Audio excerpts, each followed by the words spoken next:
Okay. So, you've left, and we've continued to do the work that you started here at Jacaranda. This is to the SAS students who came on this trip this year, and you did amazing work here for us at Jacaranda. And after you left, we continued with the projects that you left behind. So I would like to take you on a tour to show you from Standard 1 all the way to Standard 8, and then we will go down to the library so we can show you how and what we've been doing since you left. So I'm going to take you into Standard 1. As you can see, we painted the door purple for Jacaranda, and you started this, and we completed it.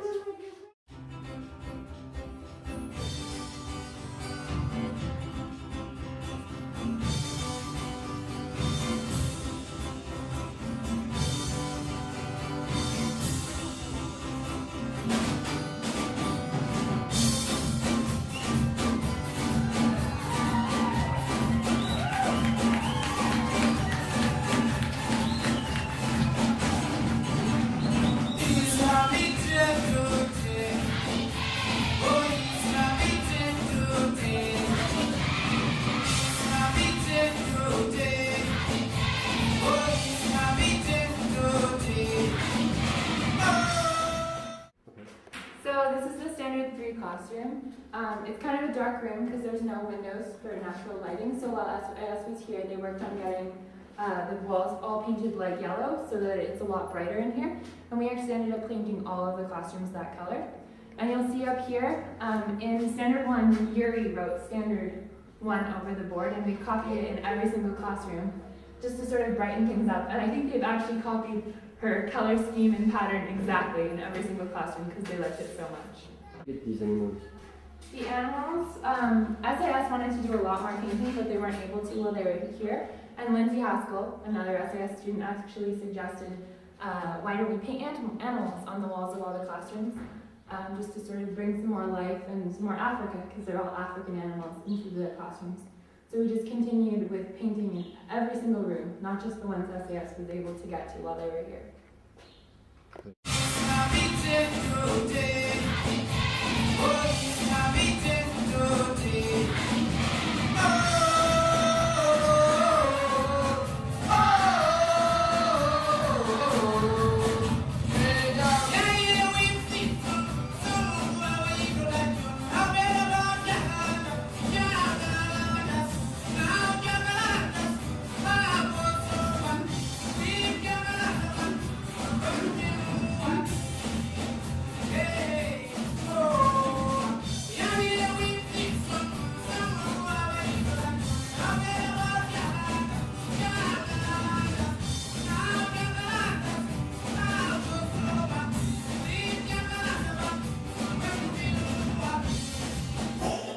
As you can see, this is what SAS put into our school before they left, and they are still here.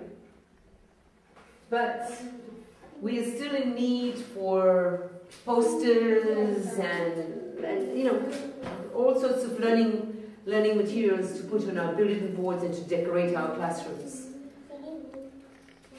We want to show you the little Alanafi. Hi Alanafi, can you say hello? Hi, this is Alanafi. And when the students were here, Alanafi was not well. Alanafi was sick. And the Shanghai American students literally took Alanafi to hospital. Since then, Alanafi is now on her medication, and she has a meal every day at the school, which we provide for her, her lunch, so that the medicine that she's taking works better for her. And we have 2 other children, which is Toko and Joseph, who are sick and in the same situation like Alanafi. And here's Toko right here behind you. Say hi.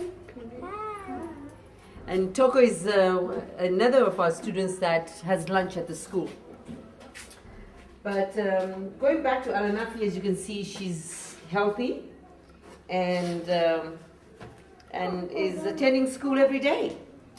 This is the nurses' infirmary. As you can see, I think you SAS students, you saw this room. It's rather small. We want to build her something bigger in future. But this is where she stays, and we have all her supplies in here. But what's really the best thing is that she now has this folder, and in it are all the children's names. And we have each and every student, the age, the weight, just the history, medical history of each and every child in primary school. So this has been put together within these last 2 weeks, as I can say. We have a little area here where the children, when they're sick, we put the mattress on the floor and the child can sleep here for a while. This infirmary is huge for us. It's really big, because within this time that this has happened, we have been able to send many children to hospital. We have been able to find out a lot more about what our children are lacking, the needs of them, not only here but even home. We bring the parents in to give us their history, which they log into here. And then that enables us to care for these children individually, one at a time. So this is one of the best things that has happened to Jacaranda within these last 2 months, since SAS made it possible for us to have this. Yeah, the nurse comes in twice a week. She's here every Tuesdays and Thursdays. Now, I'll give you an example today. We had to send one of our child, today's Friday, we had to send one of our child to hospital because he has pneumonia. As I can tell you, we have several of our children here are HIV positive, and they need that care, but we never know when this child is going to get sick and when the child needs attention. So we lack a full-time nurse here, mainly because of our funds. What we are paying the nurse right now is what we can afford at the school. So hopefully one day we will get more funding so that we can keep our nurse here from Monday to Friday, because it is so needed. We are literally, this week we've been seeing children when the nurse is not here. And we have to make those decisions as do we give them painkillers, do we give them headache tablets, and our supplies. We lack a lot of supplies too. So we are hoping that we could build something bigger and get funding to keep this infirmary, because it's really very important. As I've always said, there's no way we can educate our children, have our children in school when they're sick. And we have seen this. I have seen this within this time that I've been here, from this last 2 months that I've been here. I have witnessed that we really need to give our kids the medical care, and it's important. And when we're doing it, we're seeing the results. Like you saw Alanafi. Alanafi now is in school, she's eating, she's having her medication, she sees the nurse every week, and that is important. So I'm hoping that through this is the beginning, we will be able to have a lot more funds to help us just expand this nurses' office and nurses' duties, and especially if we could get a nurse to come in at least 5 days a week, that would be a really huge help for us. As you can see, we're using this room, which was the pantry of my house many years ago, and where we keep the textbooks, as the infirmary. We would love to move this. We would love to move the nurse into her own, her own room, a bigger. We'd like to build a nurse's room. So, but this is what we're doing at the moment. We're using this as a makeshift nurse's infirmary, and it's really, we can't even put a bed in here for the children. That's why we have the mattress on the floor. So we hope that someday we will get the funds in order for us to build a proper infirmary. So these are our dangus full of books. For the time being, they're staying in the nurse's office because we don't have space in the classrooms to store them. We're working towards building cupboards, but we don't have them right now. When SAS was here, they helped us go through all of the books in the library. The library is unfortunately much too small for the books we have, so what we did to bring books into the classrooms and into the children's lives was Mr. Behrens and Hunami and Jessica helped pick out some of the very good books for teachers to read out loud to students, and then we put tons of other books, all sorts of stuff, and we divided them up for standard 1, 2, 3, 4, 5, so they can have books in their classrooms. That's all. Okay, so after SAS left, we kept working on the library. We'll just take you in and show you a bit of that. We painted an arch. We took the Dr. Seuss book, Oh, the Places You'll Go, as our theme, so you'll see that throughout the library. Here we have the two beautiful trees that Katerina painted with help from some of the other students, and you can see we dedicated the library to Luke's brother while SAS was here, so we painted over the door. Zach had the idea of painting the doors green, and both of them are, and it looks so much nicer in here now. You just want to come into the library.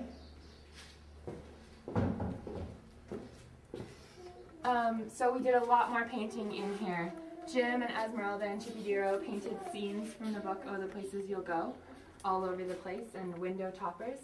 SAS helped us so much with dividing up the books, and you'll see we have the Dengus with the books for the small children, which I remember Jessica Dolman was doing a lot of that with me, and Sophie. And then we have the children's fiction here, which they were also helping out with so much.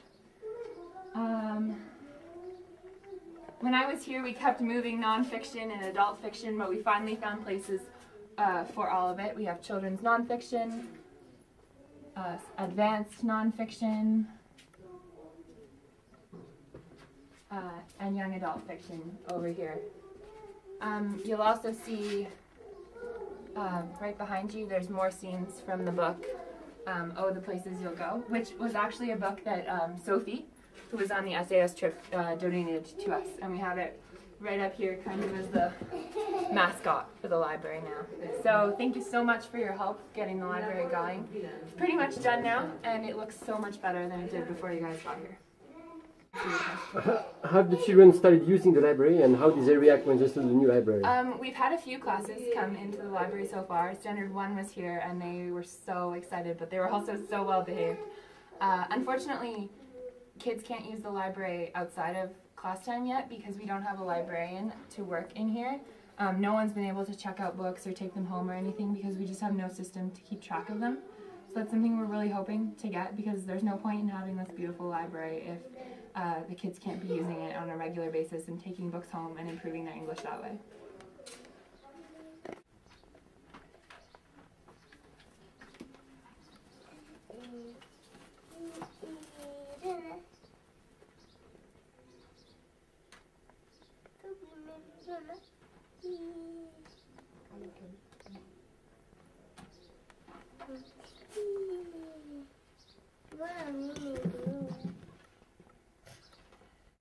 So one of the things we did with SAS when they were here was we pulled aside the Africa books, but unfortunately we have very, very few books, either fiction, nonfiction, adult children, on Africa. If you look right here, it's just literally a handful.